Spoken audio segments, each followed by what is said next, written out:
Greetings and salutations. Ben here, and welcome to the Sunday Night hanging right here on, well, Sundays. It's easy that way. Please subscribe if you're new. Hashtag Road to 5K. Tonight, I have returning one of the OGs of the channel, my brother in tone, James, JJ's House of Jams. What's up, brother? Bless you all. Rock on. Thank you for having me. It's been a while since I've been out in the atmosphere here, but yeah, hell's yeah. Stoked. Yeah. Well, you've been busy Right playing on, games. everyone. Having fun. Cheers to you all. Cheers. Cheers. Hair of the dog. Damn. There you go. Let's see. Who do we already got a bunch of people in here. All my friends. Look at you.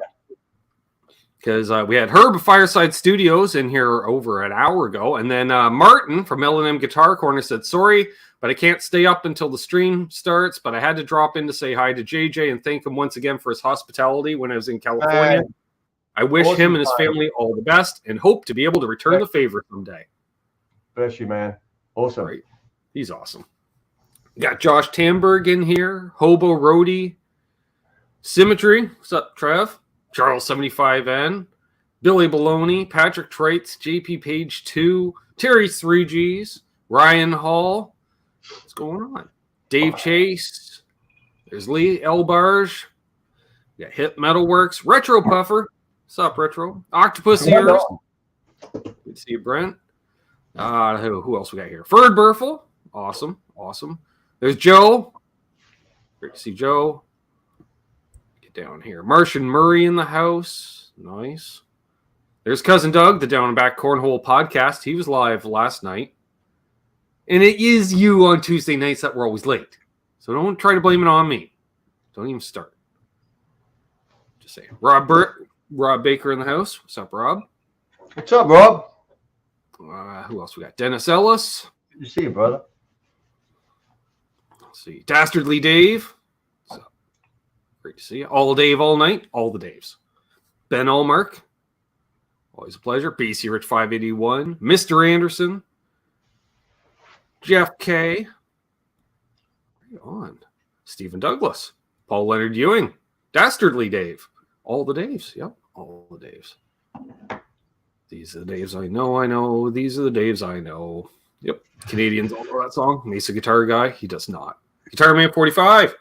What's going on? Nice. Lots of folks. Awesome. Yeah, we got 35. Oh, man. What up, brother? Yeah. Symmetry. Terry, everybody. Lovely to see you. Whole gang. Happy Sunday. What the hell's going on? Yeah, man, we're already to the end of September. You're welcome, Doug. He says, now I have that song in my head. Yep. Perfect. Yeah, summer's just about over. It's crazy. You wouldn't think so here in California. It's crazy hot today.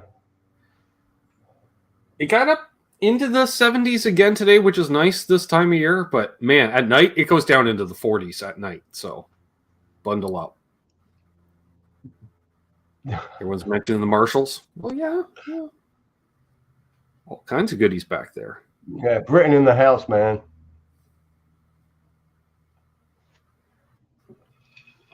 And shout out to Phil watching on replay. Phil out of the UK. He said he was going to watch on replay. So, want to shout that out as well. What up, Brent?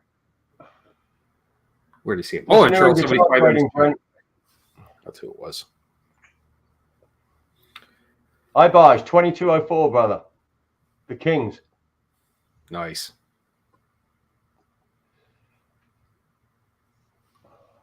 Awesome. Gear Junkie 35 in the house.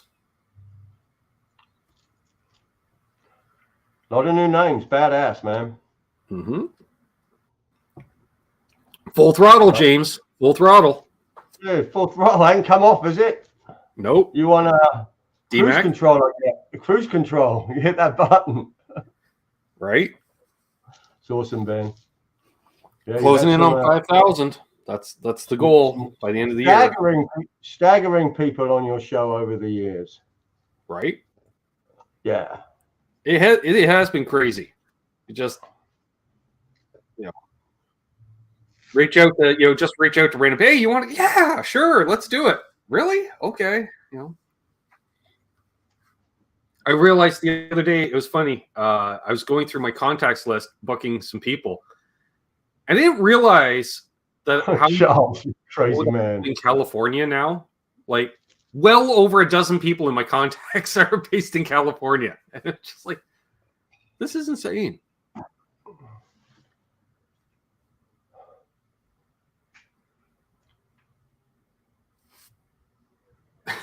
Charles says, why does JJ look 3 days younger each time he's on the show?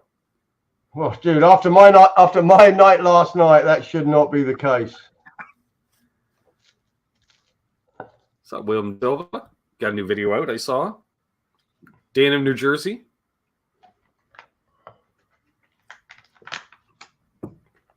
Jeff K. and says, and some guests who have staggered. Yep.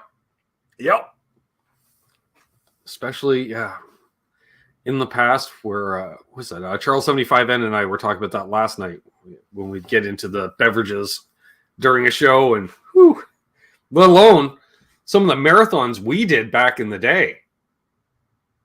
Oh, like Sunday night roundtables that were 4 and 5 hours long. And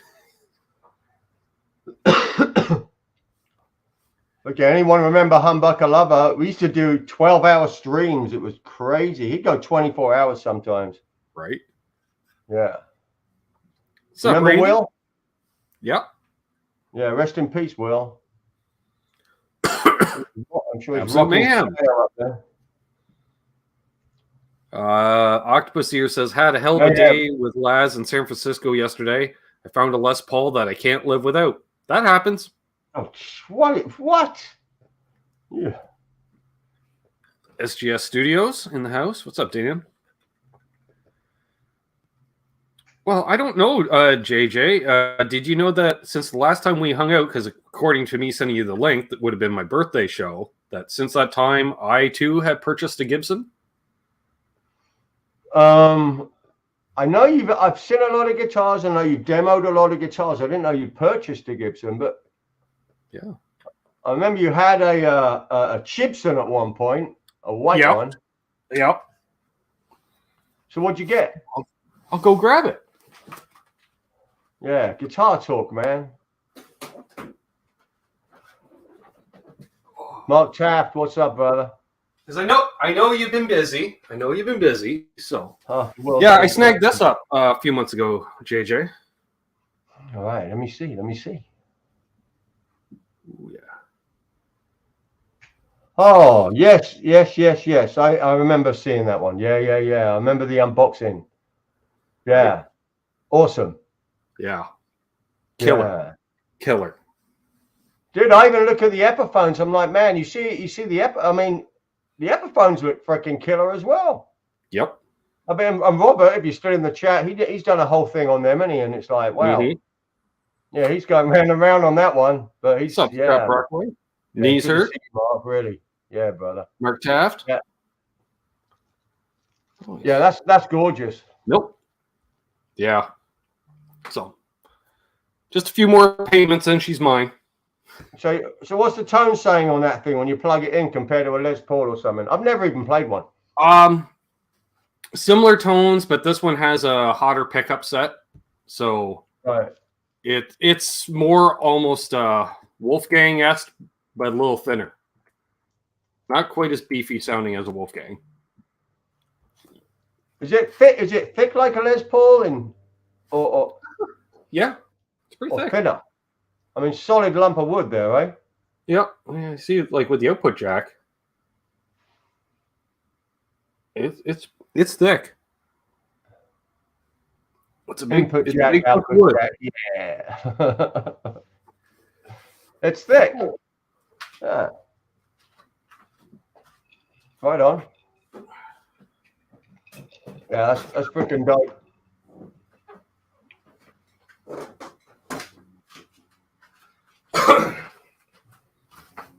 Yeah, it's just a tone machine. Of course, it seems like I got a boost on all the time. As soon as I plug in my rig, I'm like, whoa, it's so much louder with that guitar. Oh, ridiculous. Really? Yeah.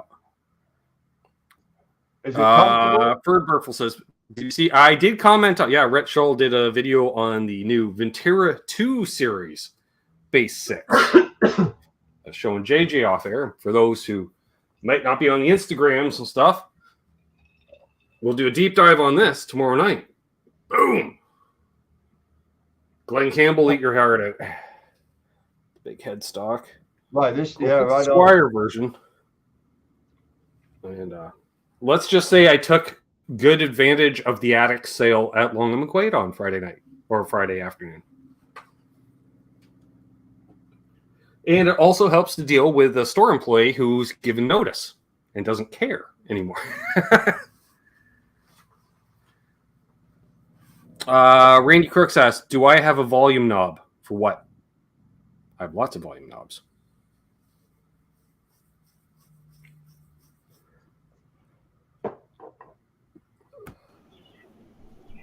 Wait, hold on. Is he here? Is JJ? You sexy son of a bitch. What's going on, bro? Hey, Quentin. good to There see he you. is. I love Hey. me some JJ. Keep Hey, that camera up high. Hey, I love you too, Quentin. hey, it's Quentin James. I'll see you later. Love you, brother. You the man. Ah, You yes, rocking it, Quentin. the Quentin flyby. Yeah, you miming. Yeah, Quentin's the best. Yes, Always- Randy, always it's got watching 2 his volumes journey and a and single travel. tone. What's that? Randy was asking if the Explorer had a volume knob. Yes, 2 volumes in. But rolling off the volume isn't the same as having weaker pickups.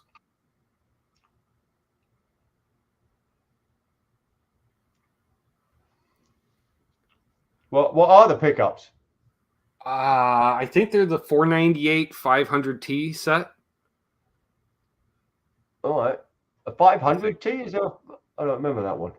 I think so. Got a 498 and I can't remember what the other one is. They're hot. That's all I know. Yeah, I love them. Mark picks Instagram Fresh tones. for delivery. Love it. Joe says I got to leave the stock pickups. I was debating putting classic 57s in it. Yeah, mate. Michael B. Michael B. Rocker. What's up, brother?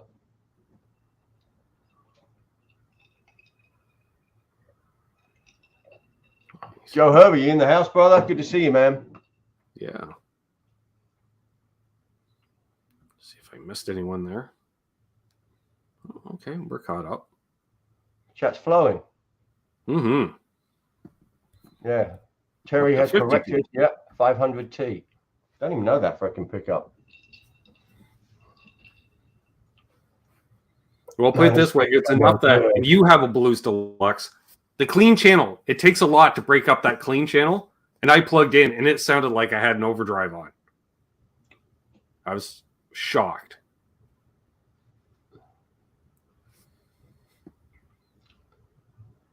Yeah, Blues Deluxe are sick. They're sick amps. I've had many. Mm-hmm.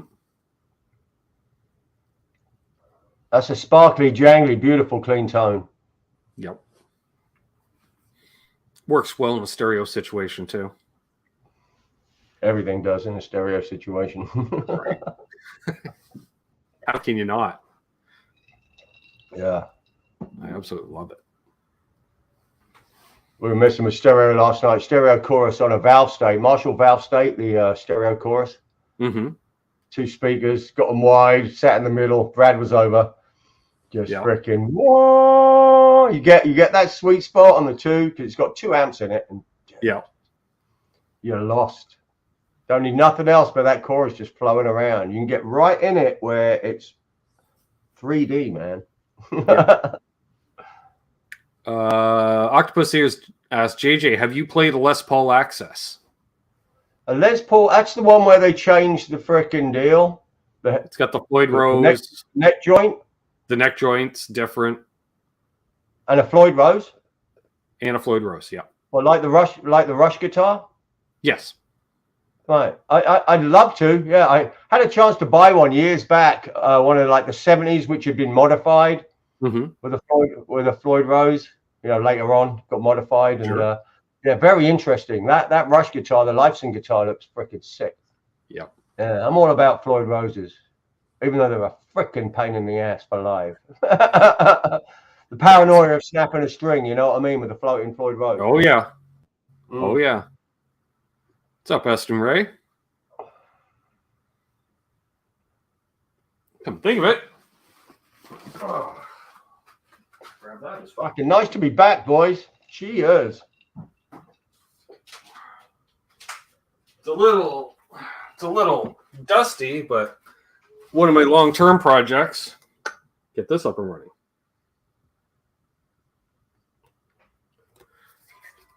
And there's that neck carve. Well, that's pretty. What is that? It's another Chibson. What? That looks pretty cool. Yeah. Is it a weird body shape? I mean, does everything look as it should look? Pretty close. Right. Pretty close. Knobs are a little off. There he is. There's Martin. Yeah, what are you doing awake? He says, something unexpected kept me from getting to bed for once when we're alive. Thank you so much. I said at start. Start there. Yeah, mine was the best. That was such a good freaking time, man. Ooh, not quite in tune. But yeah, this will get fixed up at some point. I can't remember.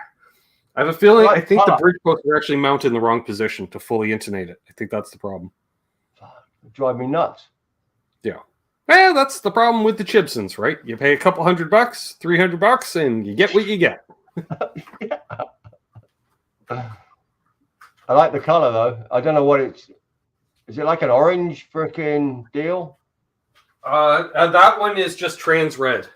Oh, okay. With a bunch of dust on it. On the screen.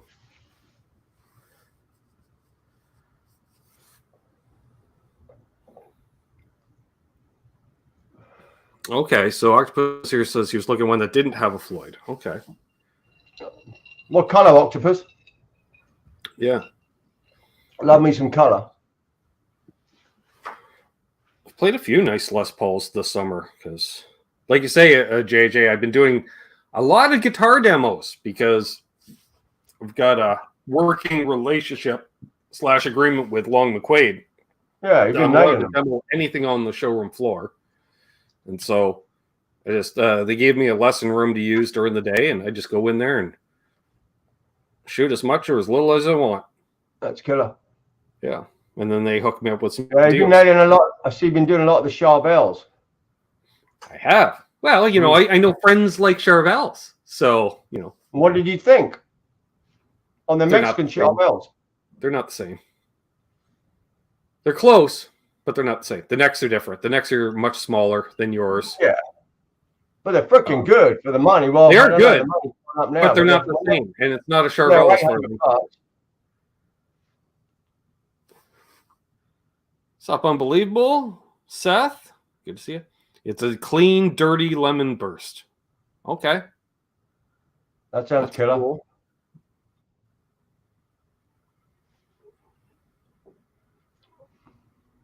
Okay. SGS Studios asks, what's your favorite songs from your band so I can check them out? Good question. Well, I would suggest you check them all out. We've only got 3 available right now. 1 coming out next month. So yeah, just check them out. There's only 3 up there. Trying to hustle a couple more out there. But yeah, I like them all, man. I'm very proud of the songs, man. You know, I've done some recording in my time, but just stoked. Yeah, it's good stuff.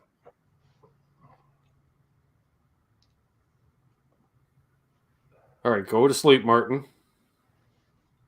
Yeah, Jeff K. Something coming up at the whiskey. I'm not sure if it's still on now. You know, we've done a bunch of gigs through the summer, and you know, we've had a couple cancel. You know, back in that scene when you're doing gigs, right? You never know what's going to frickin' happen until the end of the gig. Then you can fucking have a bit of relief. But man, canceling gigs, the lead up to them, it's just you never know what's going. Especially in this day and age, you know. Yeah. Before it was just routine, but now there's so much on the line with gigs. It's freaking crazy. But yeah, we apparently have one, I think, with Floor in October. But we already had one with Floor that got cancelled back in the summer. Right. And I've got a feeling this might happen again. But yeah, and I'm normally very positive, but I just got a feeling. Yeah. But you know, it's out there in the world, so you know, press is press. At least the name's floating. Ooh, unbelievable ass. Best guitar on the market that's not an Epiphone, which will hold its value. Hmm. All right.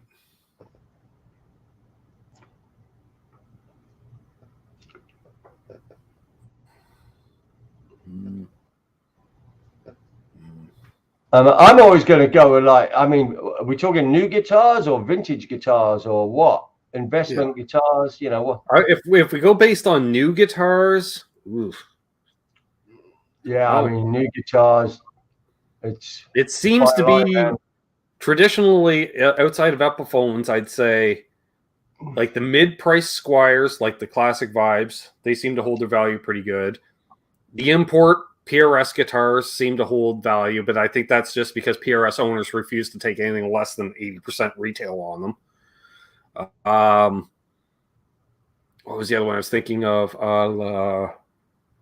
Wolfgangs. Traditional Wolfgangs hold their value pretty good.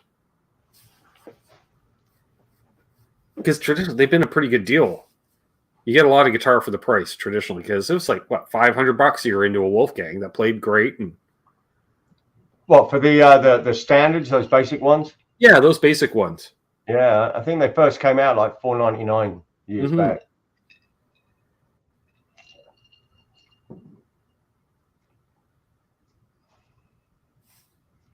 Yeah, good guitars to trade up on. Yeah. They're hit and miss, though. I mean, you know, you try them. You know, I used to go to different stores just to try different ones of the same model, and they're all very different. You get the one in your hand, like, yep, there's something about this one. Then you try the next store, and the next one, go back to the original store. It's like, right. And it's hard to say because, man, prices keep getting jacked up every year, too. So, well, not every year, man. They hung steady for a while. Everything was reasonable before certain things happening, and now it's like, God.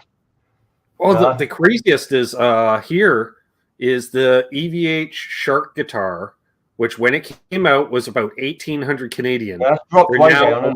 2,800 Canadian. They've gone up almost $1,000. They went up? I thought those things went down. No. Oh, you mean the new ones or the old ones? The new ones. The made in Mexico Shark style. You know. Yeah, but that original one he came out with all the colors and the chains on and stuff, that one dropped in. No, that's the one. They're with the turnbuckles and everything. That they've gone up $1,000 here. Okay. Wow. Yeah.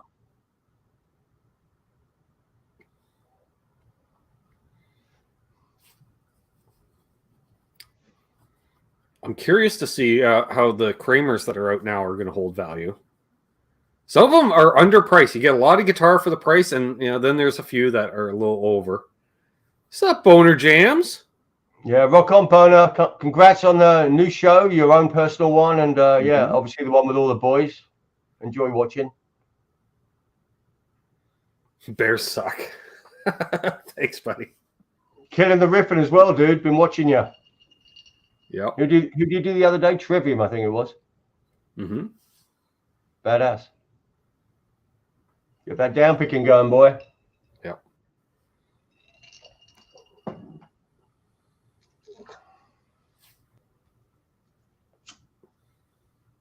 Some of I was seeing some Joe's mentioned like the Sterling by Music Man. Yep, they seem to be holding their value pretty good. But you don't see a lot of them out there either, so I don't know.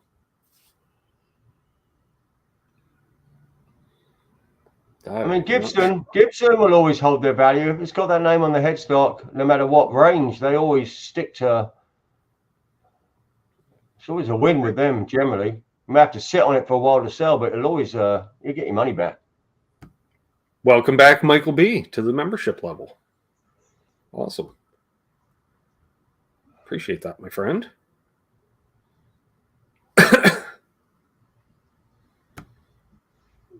Let's see. Oh, unbelievable with the super chat. Wow, just flying in all. All right, let's see here. He says, stupid question. What was JJ's upbringing that got him into guitar and led him to where he is today? Asked with much love and respect. Oh, big love back at you, brother. Man, a guitar was put in my hand. My dad played music. He played guitar. He played Hawaiian steel guitar with all like the knee pedals and foot pedals, and played a country lap steel.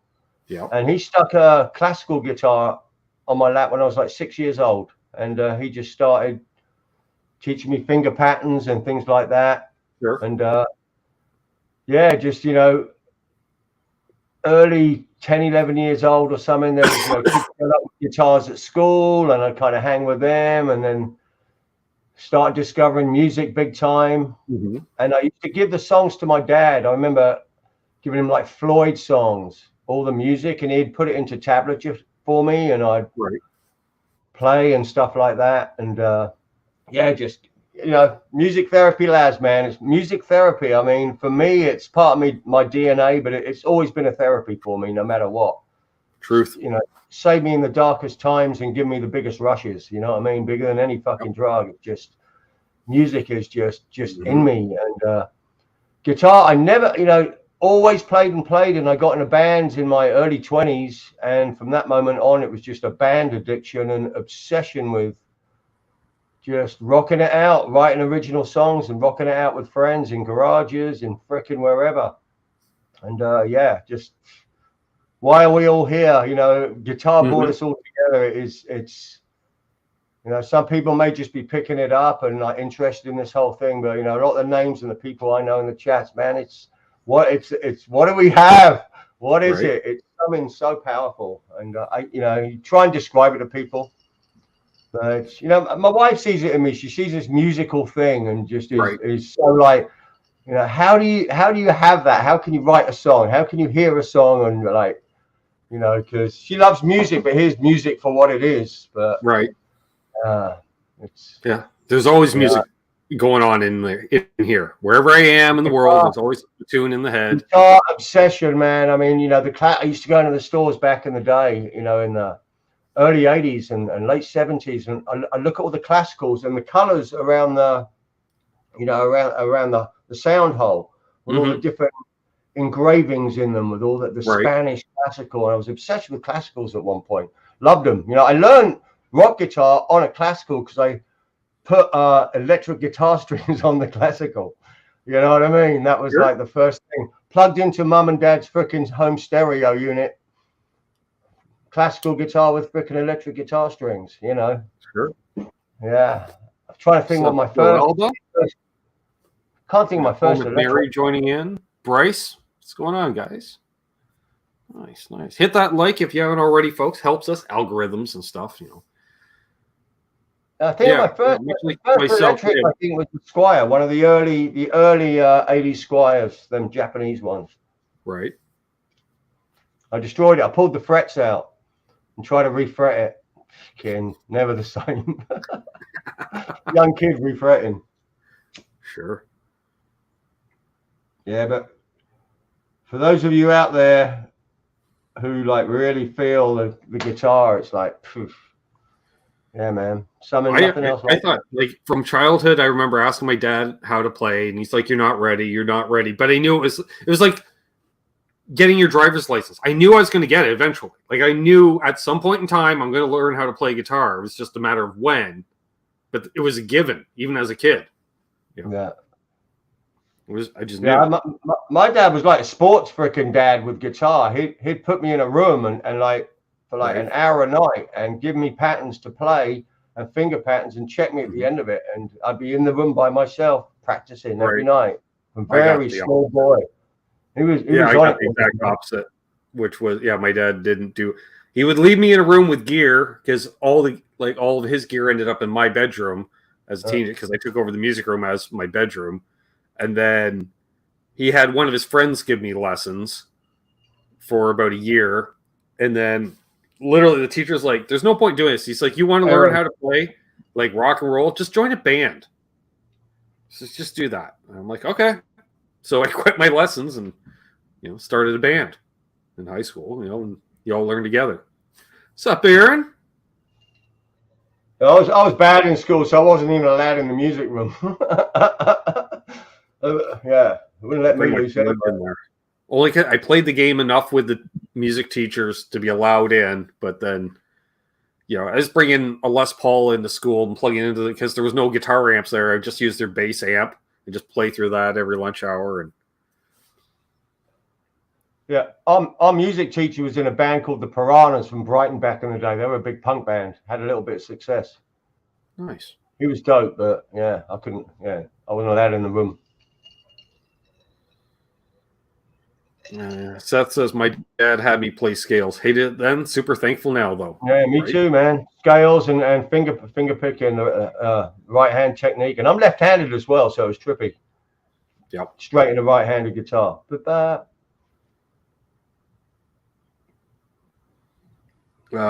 Eston says, "Damn, Ben, you were lucky to have a dad that backed it." Like, well, he did and he didn't. That was the thing because he was a gigging musician until I basically started playing. He had gotten out of it at about the same time, and then he just kind of let me do my thing, and then just tell me everything I played was crap because he thinks all the bands I listened to were crap.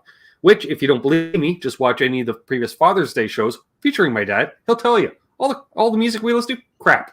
It's all crap because there was nothing good recorded after 1961, in his opinion. So that's my dad. Yeah, your dad was hardcore. He was full pro. Yeah. Which, that's fine. And then, which, although a wealth of knowledge too, because anytime you had a question about music or the music business, from being there, done that already, he's like, yeah, what do you want to know? And you just lay it down for you. There it is. Awesome. Which, that was cool. And then just growing up around it, witnessing it, similar how your son would be doing the same thing with you, watching you, just rehearsal at this time, blah, blah, blah. You don't realize it until afterwards. You're just like, wow, we had such an education. Best moments this year. My kids coming to see me at shows. I had my daughter come. My daughter's been to 2 shows and my son's been at 3. Nice. Yeah, that was something else. I mean, that was the highlight of everything I've ever done in music, was to have my kids come and see what my obsession is. You know what I mean? It was something else, man. Sure. Oh, he is a bit of a grump, yes. But that's the thing, and like I don't know if Doug's still in the chat or not, but the way our family is, he would never tell me that I'm a great player per se, but if JJ asked my dad, he'd be, oh yeah, he's way better than me. Oh yeah. And I'm like, whatever, because that man, he was a human metronome. He was one of the best rhythm players I'd ever seen play, period. Wow. Because that's what he was. He was never a lead player, just strictly rhythm. Wow. And that's what I learned, like how to be a sideman. He showed me how to be a sideman, which came in very handy. It's funny though, because you're just like me. It was passed through your father. You know what I mean? Yep. And I try and pass it through to my son. He did drums for 6 years. Right. With Scott Reeder from Fu Manchu, 6 years solid, weekly, apart from, occasional illness. Hardcore. Stopped during the big frickin' whatever, because the world shut down. And, trying to get him back into it is hard. But it was hard for me as well as a kid. I hated doing it. You know what I mean? Initially. You got to let him flow and let him feel. He knows music, listens to it all, and I've taken him some cool shows, but man, getting them to, dude, all this stuff around me, it'd be hog heaven. It was like my dad. All my dad's stuff was Hawaiian guitars and dobros and stuff like that, though. So, but I still rocked them, Sure. But yeah, got to keep it flowing for the kids, man. All right. So my knees hurt says, back from the kitchen, is there a guitar brand that does not hold its value? Yes. G&L. For whatever reason, G&Ls just don't hold their value. And it's a crime. That is correct. Except 6-string. And they're sick guitars. Yeah, exactly, Aston. Yeah, same. Your dad would never say anything good to you, but yeah.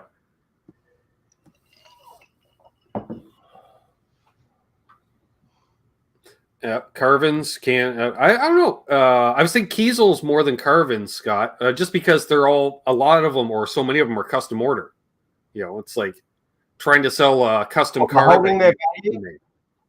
Yeah, but it's like, they're like a family though. So people who buy Kiesels will pay the money for the Kiesel, even for. They'll still pay. They'll still be happy to save a couple of $100 if it's something they like. They don't lose a lot of value. I don't see the Kiesels going dirt cheap. I see the carvings going for good money, the OG ones. Yeah. Yeah, there you go. My knees hurt. Yeah, if you can find them. Yeah. And Octopus he's our freaking Kiesel man, isn't he? Well, apparently he was, but now he's Mr. Les Paul. So I don't know. He said he's never ever going to sell the Kiesels because they were custom ordered for him. So there's that answer again. Yeah. They're life of guitars. Well, and that's the thing, and depending on how much you go down that custom rabbit hole, if you decide to get rid of it, it makes it harder because you have less of a wide audience to be able to sell it to in that respect. If it's super unique. It's like, oh yeah, it's got 5 P90s. No, not everybody wants 5 P90s. So, Charles 75N does, I know. But. It's got 3 different kill switches in different positions. Right.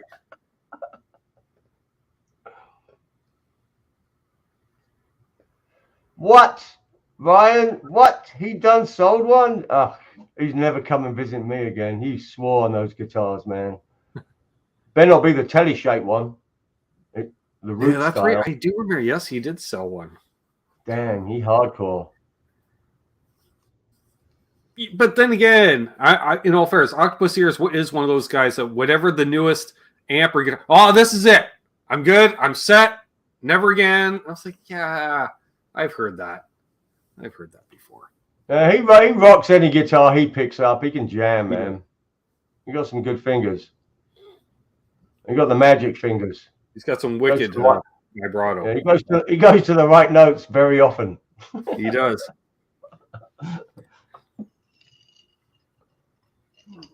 My knees hurt says only need one pickup. What's up, Scott?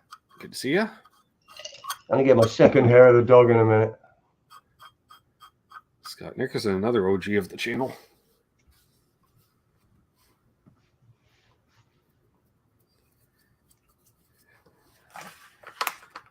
Ryan's being all apologetic. Why are you being all apologetic, Ryan? Why? Because you threw Brent under the bus? That's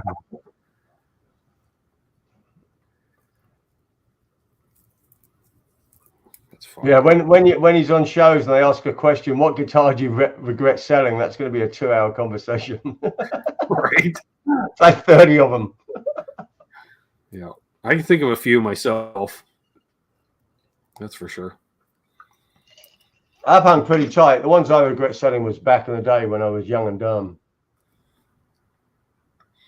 Although I am seeing, those certain ones like playing a lot and demoing a lot. I can tell which ones are undervalued and overpriced and stuff. Like the dual humbucker hardtail Charvel I played.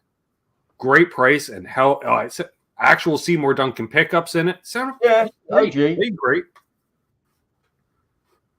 But it was primer gray. It's like, but it felt great under the skin, that primer gray, because it was just that satin finish. Felt great on it. Yeah, I got a primer gray, one of the old wild card series. Okay.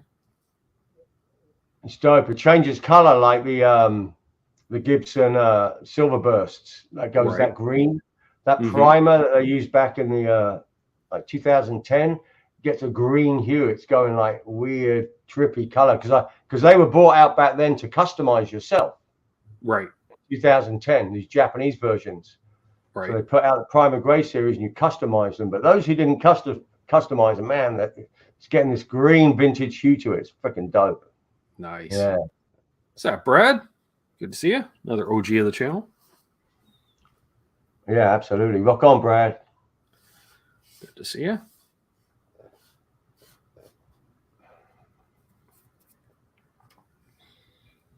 I'm trying to think of what else was. Well, yeah, the other Charvel I played, the Slime Green, but it had the pick guard, and I don't like pick guards on Charvels. That looks weird. The Pro Mod series or whatever. Yeah. I like them.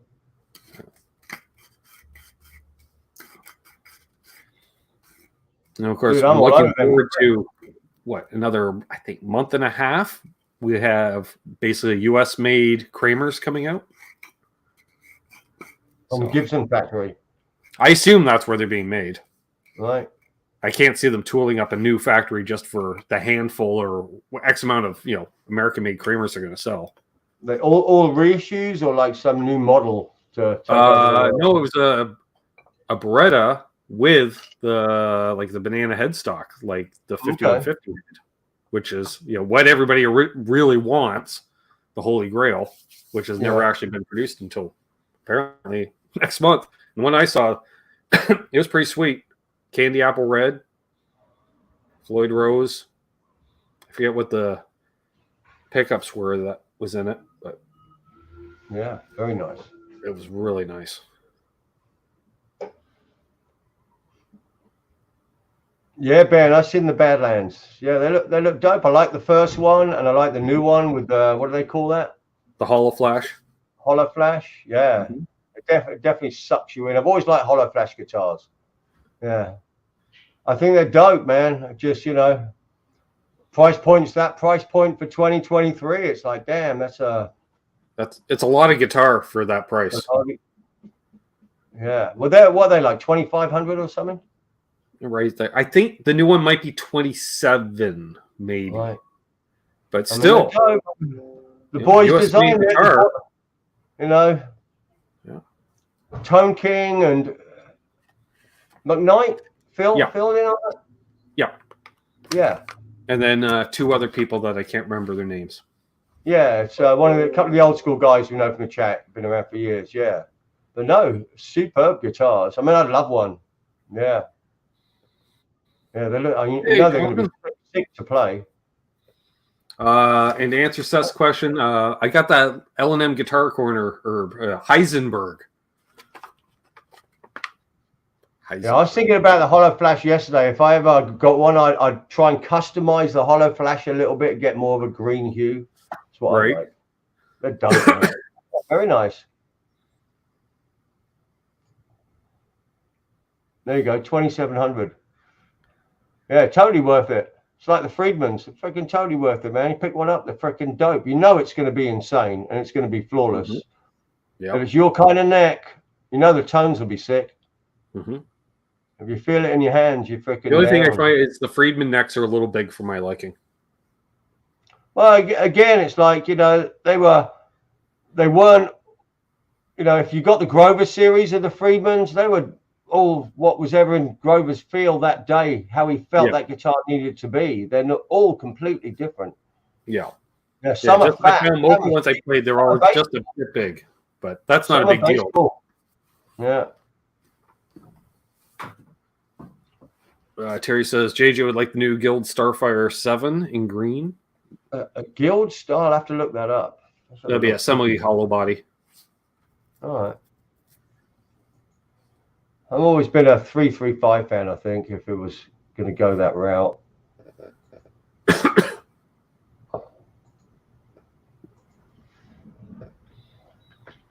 It'd be True Shark, Terry.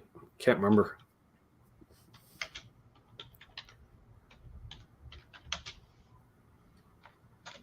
Marshall Murray likes Les Pauls without pick guards. I like them with. So there we go. Yeah, that's pretty guitar. Scott says, never tried a Friedman guitar, but I love my Friedman Runt 50, right? Yeah, the Runt 50's dope. The new name in the chat. What's up, Patrick? And I fully agree. The FU Tone guitars are well-equipped hot rodded guitars. And hell of a good deal. Well, because those things are cheaper than if you tried to buy the parts to build the guitar. Because you get all the FU Tone bridge, pickups, nut, claw, everything, right? Yeah, I've heard nothing but good things about those. Yeah.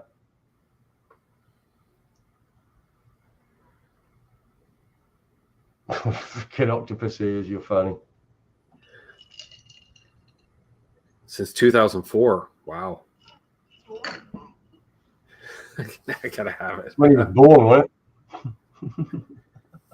SGS, regret selling my 71 Les Paul Custom in 91. Now I see them for 10, 20,000. I sold a 72 Les Paul Deluxe around the same time for, cheap. And just, within a couple of years, it quadrupled in value. Because literally, mid 90s, they went from $500 to $2,000 to $3,000. Oh, pissed me off. We do like new people in the chat. That's right, Joe. Yeah, my blue floral Ibanez, OG blue floral Ibanez. That's the only one I got rid of that I have regrets. I've kept every other guitar, you know, but that one. Michael Cross says he picked up a Friedman in the store by accident. I was trying out a pedal and I thought it was a cheap beat-up guitar. Yeah. They do play and sound nice. It's nice to touch big for insane. They're insane. Cheech asks, Ben, do you believe the customs were the best Les Pauls? No. I'm more of a standard fan than a custom fan myself. But that's just me. But that's just based on experience. The ones that felt the best in my hands were, like, I played an R8 about 6 months ago. That was amazing. And the neck was not big. I was surprised for an R8. Fairly small neck. Beautiful plain top. Tobacco burst. And then when I demoed, which was a new just Gibson USA tobacco burst with P90s, played amazing and sounded amazing. I still think about that guitar, which I don't think it's even... I think it sold not too long after I demoed it. That happens. I've noticed. I put out a demo on a guitar. I go in the next week and the guitar is gone. Funny how that happens. Yeah, an old OG Gibson Les Paul Custom. That's a lump of guitar, man. A lump of guitar. Yeah, that's work. Do I have a favorite bass? Yes, Fender PJ. Because I like both P's and jazz basses, so together. I love a Music Man Stingray. They're nice. 5-string.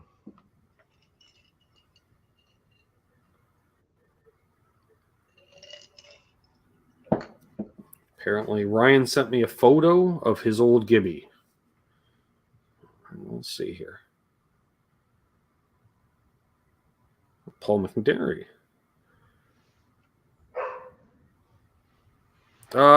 We saw you in the chat there, Paul.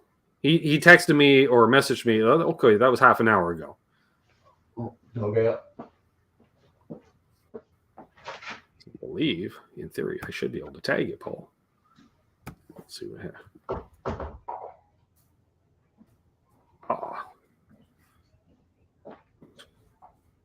There. Let's go over here. Ooh, 87 Explorer, bought new. Right. Any Nicky Six or Gene Simmons signature bass, they practically play themselves. They have to, since the year Gene can play. Right? Ooh. Jesus, you're just a kid in the photo there, Ryan. There we go.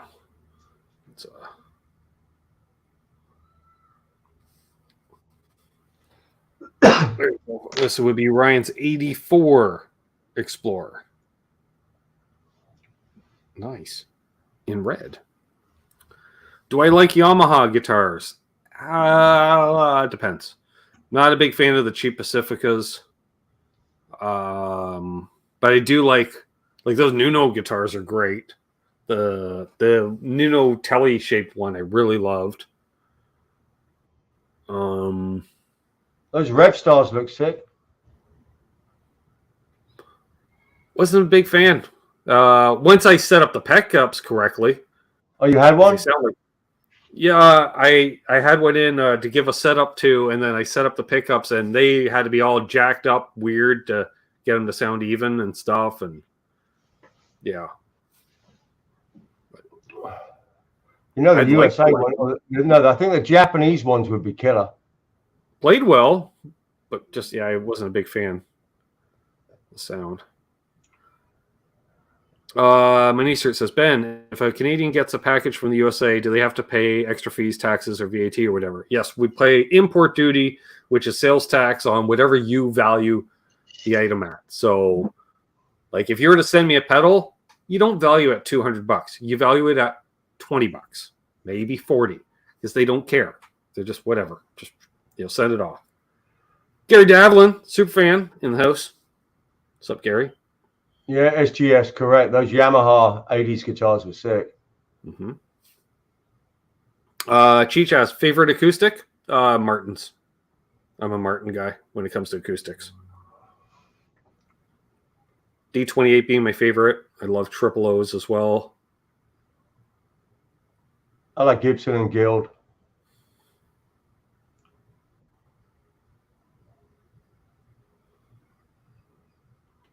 Old ones.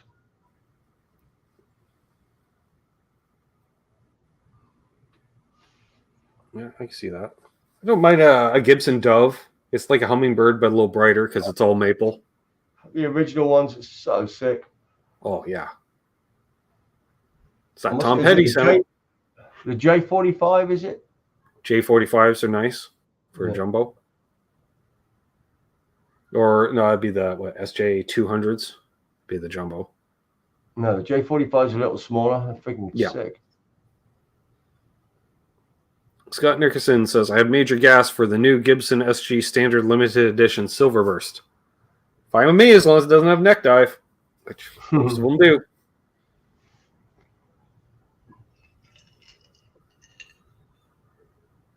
Bo says he's got a few Yamaha 70s acoustic nylons for classical. Nice. Do you remember Echo from the late 70s? EKO? They were freaking dope. I think they were Japanese. I do remember Echoes. Echo was dope. My buddy had a 6-string and a 12-string. They were so killer. I see Echo basses around once in a while. That's the only thing I see. I think there's like another company Echo that kind of like re-emerged later on, but it ain't what it was. They were something else. That's probably back in the day when they were all coming out of the similar factories in Japan with just their names on them. Yeah. They were the real deal. Jar says Ben will do anything for tone, but he won't do neck dive. Exactly. I like a balanced guitar. Tone though, man. I tell you, for recording, SGs are sick. Mm-hmm. I love the tones, but actually playing ones, I find the positioning all weird for me. I could get used to it. Mm-hmm. It's like playing a Firebird. It's different. Yeah, my buddy's got one of the Iomi ones. It's freaking awesome. I mean, really awesome. Got the weird pickup wiring in it, Iomi wiring. It's like freaking trippy. Nice. Yeah, right. There's no such thing as a 61 SG. There were 61 Les Pauls that look like SGs until 64. When they actually brought out the SG. But Gibson has done the 61 SG reissue. I was like, it's not though. And Eljon tried to defend the name in the chat one night, and I still disagree with him. I don't care what he said. I was like, there's no such thing. It didn't exist. On that note, I've demoed 2 of them now. One's already out on the channel, and one will be out next week or 2. So Mark Taft asked when we were over at Long Clay, he said, hey, that vintage red SG, can you do a demo on it? I said, sure. So I did. And even with the big vibral trem on it, with that big metal tailpiece, it still had neck dive. It's crazy. Don't you just reposition the strap? I don't think it helps. That's what Omi did, didn't he? Don't you move it somewhere else?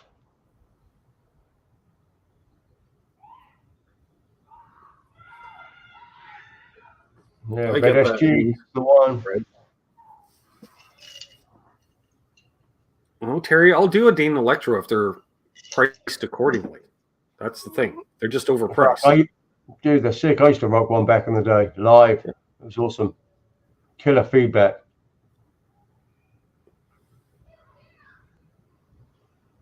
Cheech asked, do I get to Toronto often? Not as much as I used to. when I was gigging. I was gigging there once every month or two. So, and then, yeah, over the last few years, I haven't been going as much. In and around Toronto, I've been up into the Toronto area, but not into Toronto proper, downtown, in a couple of years now. I think maybe the last time would have been in 2020. Was taking my mom to the hospital for tests and stuff. As the liver clinic was downtown Toronto. So, yay. That was a fun drive.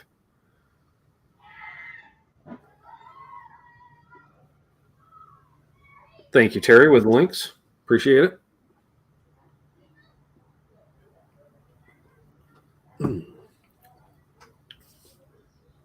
Cheech deals with the flagship Lime Quail. It's a nice two stores. They call it one big store, but it's two stores next door to each other.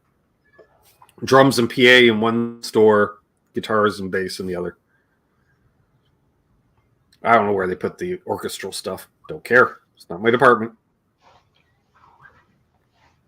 What's up, Travis? Guitar stand is still rolling down here. I don't know how they're keeping alive. It's always kind of dismal. Right. But they're still going. There's normally like 2 people in there, though. Back in the day, there used to be people on every exit, 5 or 6, 7 employees more. Right. That's a couple of people. Yeah, there's like 4 or 5 people at any given time at the Long McQuaid here in town. It's crazy. There is octopuses. They're all over the frickin' place. Maybe that's why. Guys, did I see you playing a Les Paul the other night? My J. Tercer Les Paul shaped object, yes. So I just set it up and restrung it. I love that guitar.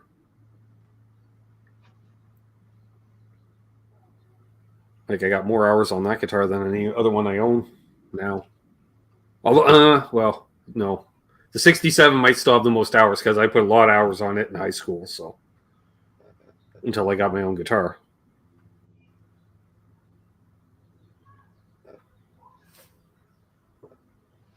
What's the soda for the night? Randy Crook says. Why, Mexican Coca-Cola.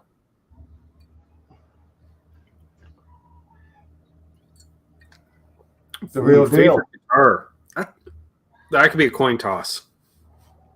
Good playing Les Paul or a Tele, depending on application.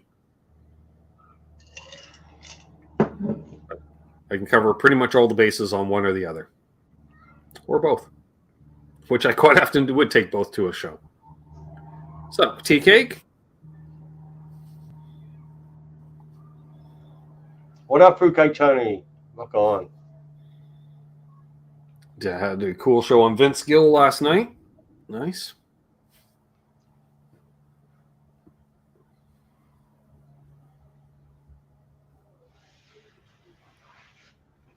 Travis says he got his old Les Paul back in action. Nice.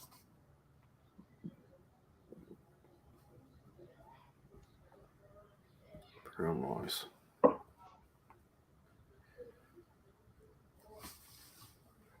Humbucker or single coil for tone. Again, it depends on the application. Like, what am I doing? If I'm doing rockabilly, single coil. You know, if I'm doing blues, humbucker, rock, humbucker, metal, humbucker. Country, single coil. You know, all depends. What's up, Jim Cox?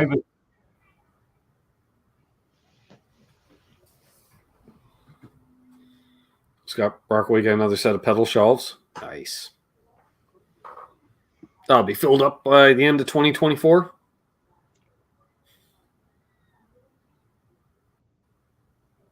What is everyone else gassing for? Ooh, good question. I'll say the new Keeley pedal that came out this past week. The Overdrive Nobles. Yeah, the Noble Screamer, which is the ODR1 and Tube Screamer in one pedal. You know it's going to rock. Is that what it is? Yeah. Right. I like it. Other than that, the Waylon phaser. I want the Waylon Jennings signature phaser. Just because. course, the Whale and Telly too, but they're 25 grand US, so I can't afford that. Let's see here. Rady Crook says, I'll be making my stage debut on October 28th. I will be singing Dance and Hum Along by Rare Earth. Before my 63rd birthday, getting too old to care how I may sound, I will post it maybe. Awesome, Randy. Yeah, enjoy. Right. Just have fun. Just have fun. Embrace it. Just have fun. Chichas, you live on a farm? I do not. I don't do the farming. I live farm adjacent on the other side of my fence. It's farmers' fields, but I live right along the highway outside of town.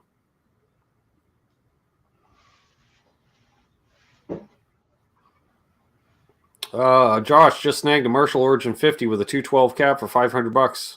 Amazing pedal plug. They are. That's a wicked deal too.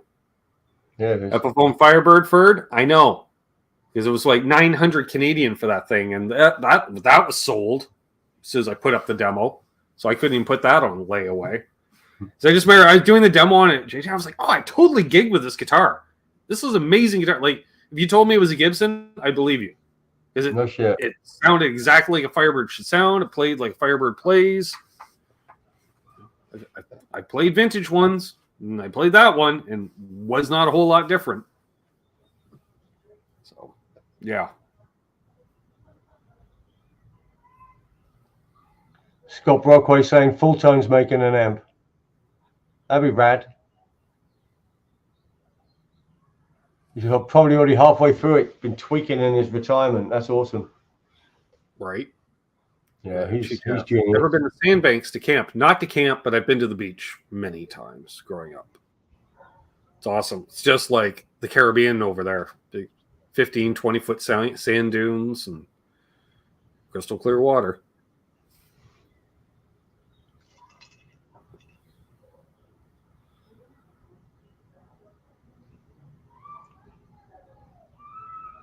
Well, I know, yeah, I was going to say a buddy from Full Tone, too. He's still building a few pedals, too, just enough to keep all of his patents and everything alive. So, wow. Just limited here and there.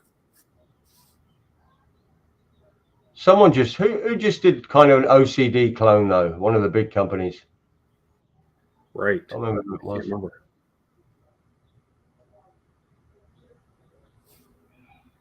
One of the few circuits I haven't gotten into yet. It's about the only circuit I haven't gotten into. I love it as a boost because they retain some of the bass. Mm-hmm. Doesn't just cut that bass out and push the mids. You still got some bass controls, killer. So warm audio. Okay. What's up, Eddie? Yeah, rock on, Eddie. No idea, Cheech. Haven't talked to her since Thursday. I will see her on Tuesday. Unless she comes in the chat, then we'll know. Lots of high end in the OCDs, yes. In a good way, though. Quite pair well with the Nobles, actually, because Nobles are kind of dark. That could work. Just an idea. Nice. Joe's got a warm clone on the way tomorrow. Hoping it's awesome. Same here. Hopefully it is.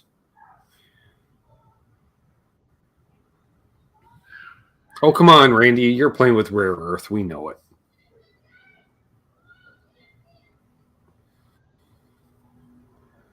Patrick says, I own the Keeley Halo and the AT Mod Overdrives. Good stuff. Same. The Halo's on my board. AT Mod. Right here. Bam. Jeff K. So, Ben, when is the list available? Yes, I am parting with some gear. List first access will be to patrons and channel members. That should be up midweek. I'm thinking.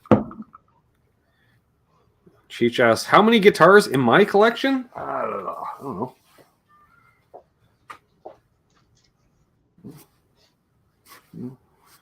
know. Say about 20. And there's a few, projects.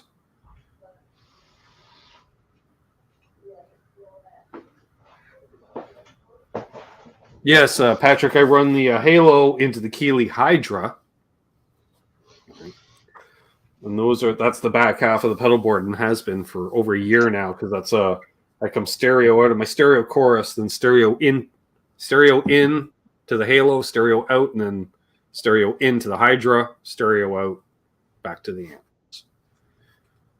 So Octopus here says the Warm Audio Mutation phaser is really good. I need another phaser. Brent, come on now.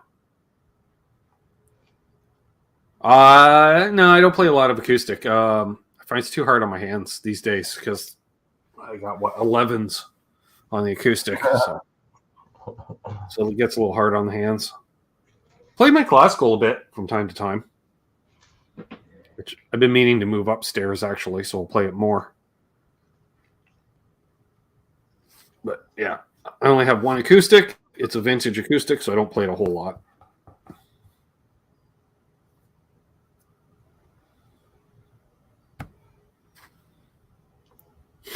Travis says, you could use another phaser, Ben. I know. I only have 2 on my board. You have an amp that supports stereo? No, I run to 2 amps. I go to the Blues Deluxe, and then right next to it, the Marshall, what the hell is that? DSL 20 into a 212 cab.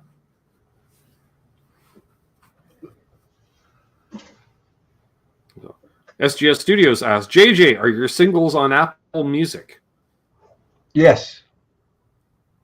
Nice. If I could get or Joe asked, Ben, if you could get a Friedman Lunchbox amp, what would it be? JJ Jr., hands down. But that's a killer amp. Yeah, it's killer. I blame him. The Jakey Lee 20 is going to be interesting, though. Mm-hmm. It's got the JCM 800 circuit in it. Now, the question to you. What's your favorite electric guitar, JJ?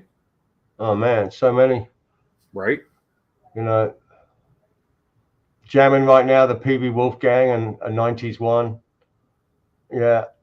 Man, I love it. I've got so many guitars. My original Gibson, which I toured forever with, that's my number 1. But that's kind of like retired for recording. And, yeah, my Charvels. Yeah. Ibanez, just I have a soft thing for Ibanez. I was talking to my buddy last night. It's like, you know, my green Ibanez, my green RG 550. Mm-hmm. I'm like, man, from 91. That's the tone and the sound. I should rock that one live when we do gigs, really, because it is the sound and the tone out of all my guitars. It's got something special, man. Mm-hmm. But they all have a close place to my heart. Yeah. Yeah. It's more tones, different tones. It's, you know, every guitar has a different song in it. You know, it really does. That's true. Patrick asked if I have any phase issues. No, I think that's the good thing about running through like the Hydra. It figures that out. You know, it knows what to do. So I don't know. It's just I haven't had any problems. Hip Metalworks is asking to see a few axes. Yeah, Like what? Name a brand, dude. Shit. Yeah, let's have a look. Okay, I'll show you the Wolfgang I was rocking. Sure.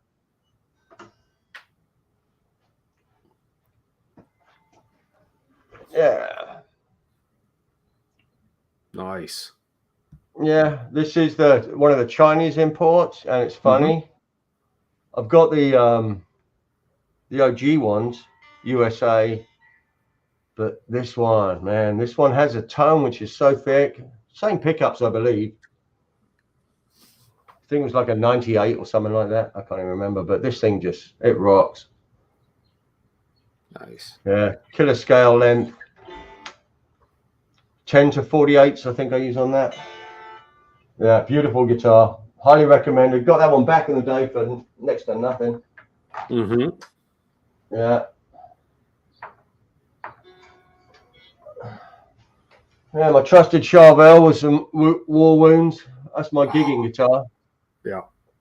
And killed a string. That's what I was saying. But this one, it's set. It's decked. Right. So I snapped a string at the last gig. Had the other one standing by. So love that guitar.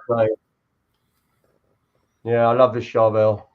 That's the Charvel I judge all Charvels by, folks. Yeah. So if I demo a Charvel and I'm disappointed in a model and you think it's great, it's because that right there is the one I compare all Charvels to. Yeah, no tone knob, so just straight volume, three-way. That's the Steve Vai. I can't remember which one I put in it. The Evo 2. Steve Vai Evo 2, and that's a 59. Right. Yeah, this thing's sick. Yeah, I judge all my Charvels by this one. Yeah. This is what's out right now. One of these, the Mexicans. This thing's sick too. Nice. Yeah, it's like the one I demoed right there. Yeah, same one. This thing rocks, man. It's insane. Yeah. Yeah. Nice. What do we got?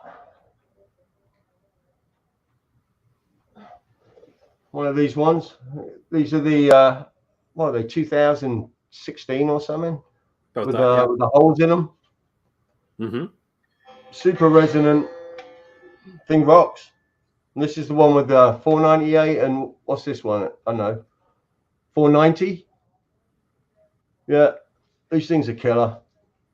I love them because they were the aged ones, so they had the rounded frets. Right. Yeah. Sick.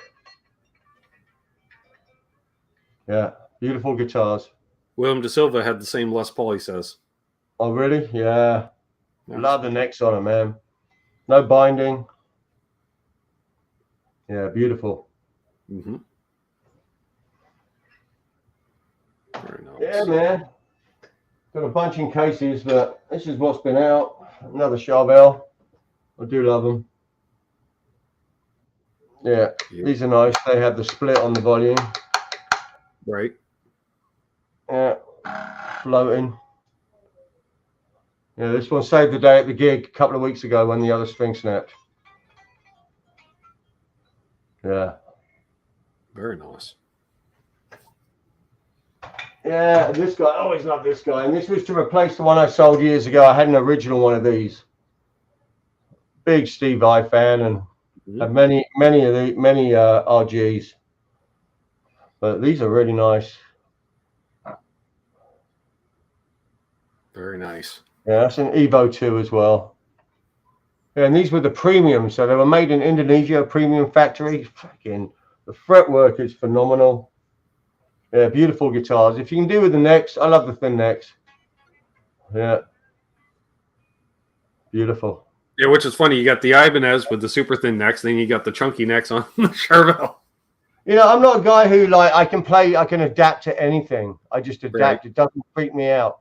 Sometimes a little bit in the neck length if it's, 24 fret, and going down. And then to a Gibson like the Wolfgang is like, that's a trippy one. But I'll adapt. When I get on a shred guitar, it's, again, every guitar's got a song in it. Mm-hmm. Yeah, but, yeah, I love my Ibanez. Yeah, if it was Desert Island, yeah, Desert Sun Yellow Ibanez, 1988. Mm-hmm. That would be. Charles says he thinks in the Les Paul was a 490T in the neck and a 498 in the bridge. Okay, yeah, that's it. Which I love. I love them. Super compressed. No matter what you play through, it sounds like you're playing through greenbacks. Yeah, killer. Wow. Patrick Treit says his RG has a thin 30 fret neck. Wow. Wow, yeah, they were a trip. Yeah, I never got to play one. I remember seeing them up for sale. Yeah, man, that era, Fuji Gen, something else. Mm-hmm. Yeah. And Patrick Desi says, I have a 98 Super Wizard Ibby neck. It's 17 millimeters, so thin. Wow. Yeah. That's ridiculous. I got a bunch of the original ones, and I've got a 560, a purple 560, and that's the thinnest of them all. Mm-hmm. Yeah, that is just, it's crazy. It's like an EVH Music Man neck, you know what I mean? But 24 fret, but it's so thin. Super shreddy. I remember when I bought it used, but got it for nothing, man. And the guy sent it with a fresh set of 8s. He goes, I've always rocked it with 8s. He goes, here's your fresh set. I never put the 8s on it. Put an Invader in the bridge, and freaking thing's a beast. Beat to hell. Beat to hell. Yeah, it's that grape-colored one. Good to see you. Tim Thomas in the house. Yeah, I talk Ibanez all day long, man. Fascinated with them. That's what really got me just attached to guitars. Ibanez, yeah. Do I have? Oh yeah, the only Ibanez I have currently is a bass. Ibanez bass. Yeah. Couple of 7 strings as well. There you are. This one's killer. Magenta. Got another 7 string. I know that guitar. That was in my profile pic forever and a day. Yes, it was. Yeah, these are sick. Japanese, late 90s. The sound of corn. Ugh. Yeah. But they really are. You plug them in and you're off. Corn all day long. That's my other problem is I can't play any other 7 strings because I got spoiled playing that thing. And then I was like, because that doesn't play like a 7 string. Well, I mean, it's just like a wide, that it really doesn't. There's not. The necks are amazing. It's not super wide. That's the thing, right? Yeah, love my 7s. Rob says he's never owned an Ibanez. Shockingly, that is, because you've had some shredder guitars, Rob. That's interesting. Okay, check on me, dog.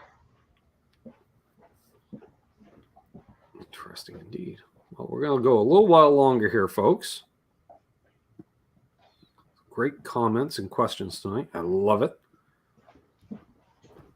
Makes for a great conversation. Ibanez necks. It's all about the necks. If you can't play the thin necks and you just don't feel it, Mm-hmm.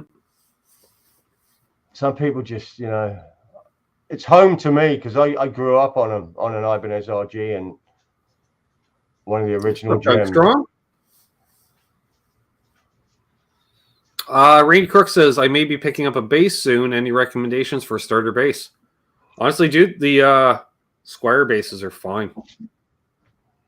Like I played many of those Affinity P bass and jazz basses. Play great. They do the thing. Might need music, man. The Budget Series Music Man's a killer. Those two. And Ibanez as well. Mm-hmm. Yep. They're Geo. Especially on the used market, you'll find lots of Ibanez basses on the used market. Yeah. Sound gears all day long.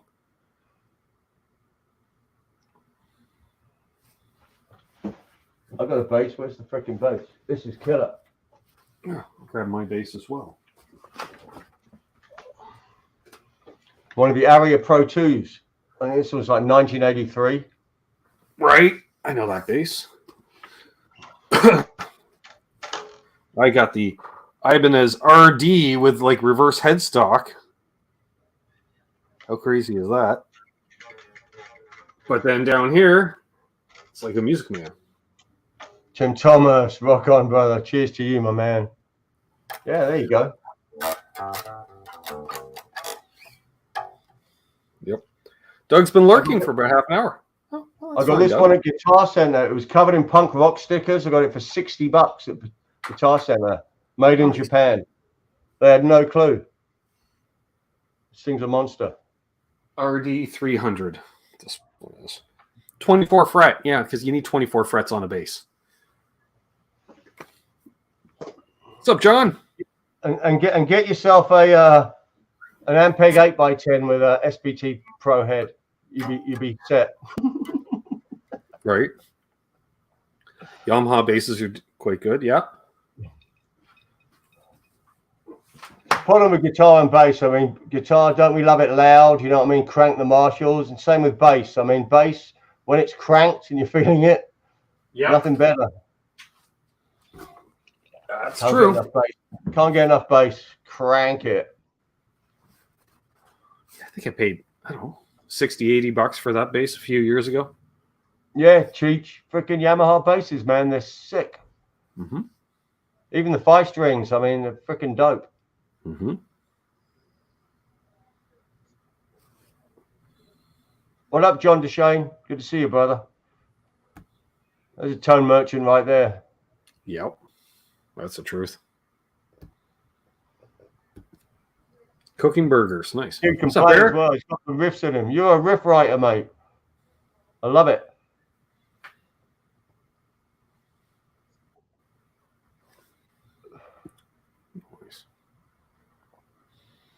Randy's asking what you're drinking.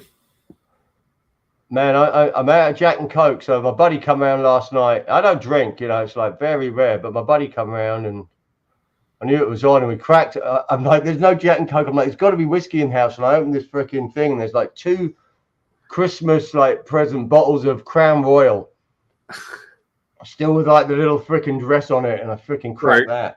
Yeah, we cracked that, and then woke up this morning, and it's like freaking there's a quart of a bottle left, so I'm finishing that off. That with Coke. It's probably, is that against the law to mix it with Coke? No. Eric Warrington, what's up, brother? Love it. Eric Warrington, that's like a very English name. You from England? Upstate New York. Oh, right on. Got to be English heritage there with Eric Warrington. It's like someone who went at Oxford University. I love it. For Tim sure. Thomas, you are the man, brother. Yep, Tim's a good guy.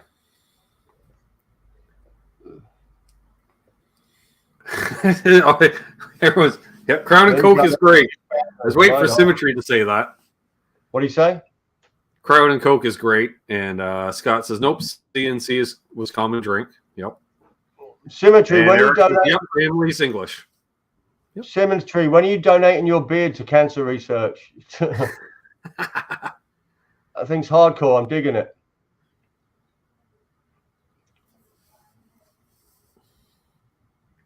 Yeah, Cheats, Jack and Coke, man. Lemmy's. That's Lemmy's thing, man. Yeah. I'm Jack and Coke. Hashtag Gandalf. Gandalf the Tone Wizard, Trev. Right on. Look, we're connected, Eric. Are we feeling the vibes or what, man? My brother did a presentation and studied at Oxford. That's freaking dope. Right on, brother. We're all connected, man. Well, yeah, Gibson's is fine, Patrick, but that gets pricey, right? Gibson's is not a cheap rye whiskey, I'm just saying.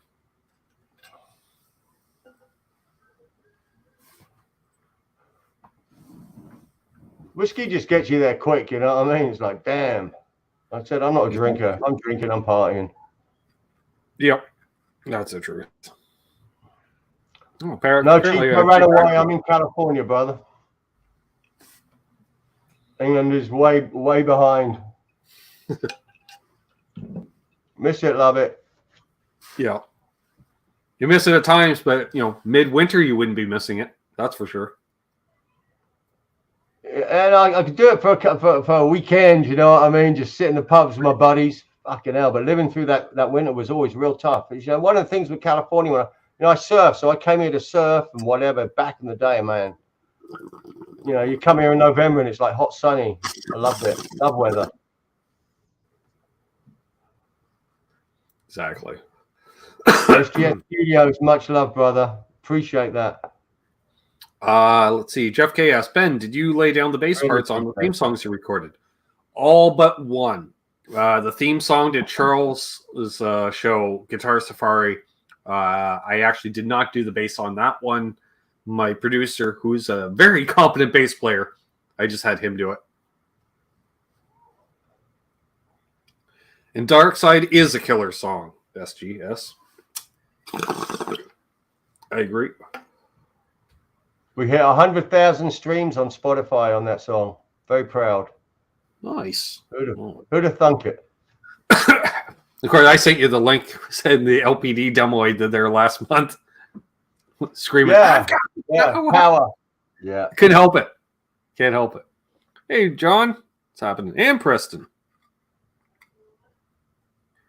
Yeah, we got 3 more songs to release, and then we're going back in the studio, I think, in 3 weeks to do another 6, and then we've done the album. So nice. We're freaking psyched for that right now.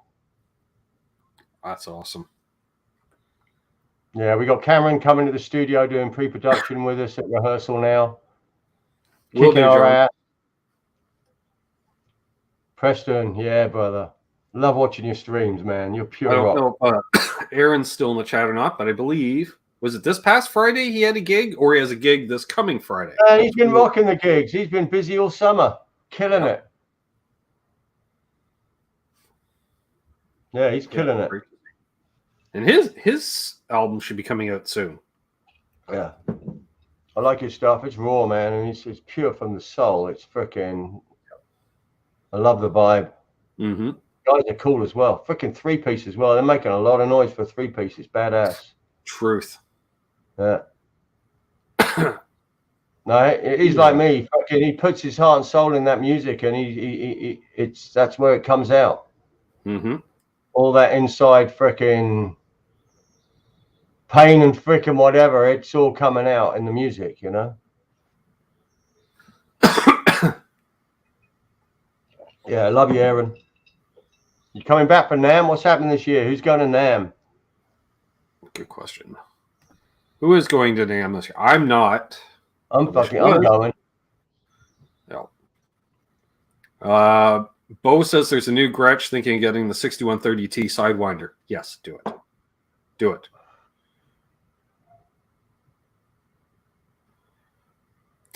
Preston did some recording today. Nice.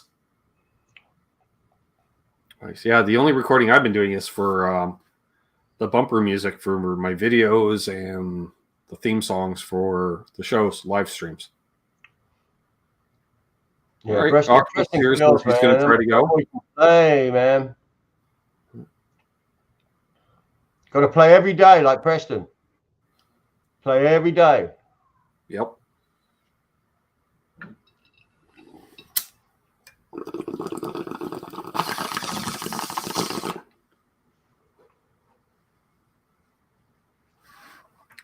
Very cool, Preston. Nice. SGS just made a playlist. Awesome. Dude, you rock, brother. I try to play every day myself. As long as my hands let me, I play pretty much every day. Or if I'm not too busy. Even if I have a busy day, I'll still try to slip down here in the evening and play for at least half an hour. Although hanging out off air with Symmetry quite a bit, it's got me playing a lot more. So, and also ended up me getting an Explorer because of him, largely. So,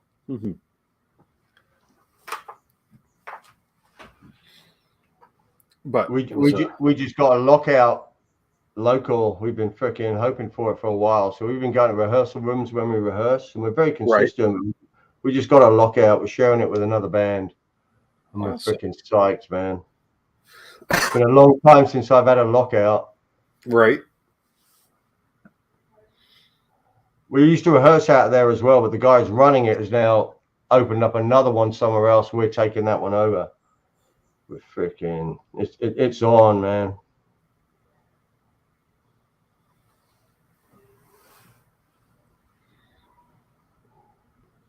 My niece hurts always holding a guitar.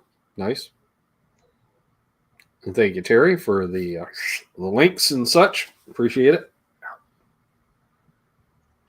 Man, we did a bunch of gigs this summer, and we did our last gig 2 weeks ago. And it's not like we toured, but just that constant rehearsing, gigging. It was so outside of holding a freaking day job and family and all that, but just the manicness of the music was so consistent. To stop 2 weeks ago, and then we did a couple of rehearsals for the pre-production. Then our bass player's gone away, and there's been 2 weeks of limbo, and I've been freaking, man. Freaking. It's been so weird. Because music, man, is... Can't emphasize it enough. How... Yep, just keeps building up inside. You got to get it out. But I think my point was, like, I didn't pick up the guitar since for like a week and a half, and I got re-inspired like 3 days ago. Just that, the head change and just reality and everything, you know what I mean? After being on this fucking roll, it was just, and it's nothing. You know, we used to tour so fucking hard back in the day, years ago. But just, fuck, man, coming back to just, fuck. The guitar, everything was just piled up. I'm like, fuck. 2 days ago, fucking re-inspired. It just triggers back in you.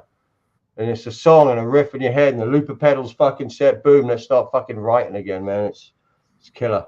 Really cool. Yeah.